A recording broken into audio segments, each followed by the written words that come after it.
Hello everybody, this is Shifra Yachnes here. I'd love to share with you a thought that I think is extremely impactful. In this week's Torah portion, we talk about the Metzora, the leper, someone who has spoken Lashon Hara, evil speech, and they have to go outside the camp, away from the rest of the Jewish people. The question is, why does the Torah deal so severely with someone who speaks slander? And I'd like to attempt to answer this by just sharing with you a science experiment that I heard about recently. Dr. Emoto, a Japanese scientist, tried this with water, and other scientists tried it with different things after him. Among them, Tomer Raviv, who tried this with bean plants. He took 3 plants and he treated them in the exact same way besides one thing.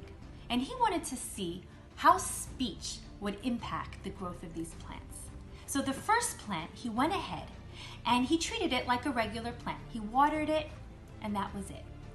The second plant, while he was watering it, he screamed at it, yelled at it, and said words of derision and mockery toward this plant.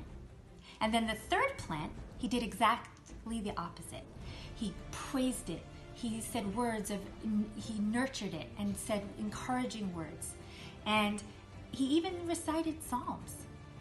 After a few days, he went back to look at the results, and the results are amazing. When I heard about this, it was hard for me to believe it. The first plant had a few sprouts. The second plant, absolutely nothing. And then the third plant grew exponentially taller than even the first. That's amazing. He treated them exactly the same, other than what he said to those plants. If words can have such an impact on an inanimate object, something that doesn't have a mind, a heart, and a soul, how much more so can a human being? And I wouldn't have believed this if I wouldn't have heard that my friend from my community tried this experiment along with her children, and she had very similar results. Wow, words are so impactful. Let us understand this a little bit. The words that were given to us by God, God gave us this power of speech. We can use it to empower, to build, to grow our spouses, our children, our friends, our colleagues, or God forbid, we can use it for the opposite.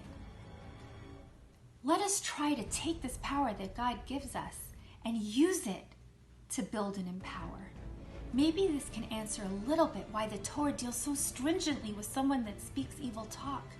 Torah wants to show us that speech, this God-given gift, is a massive responsibility.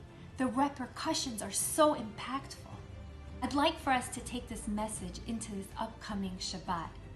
And as we contemplate this thought, let us build our families, build the world around us. And with that, I wish you a Shabbat Shalom and a good Shabbos.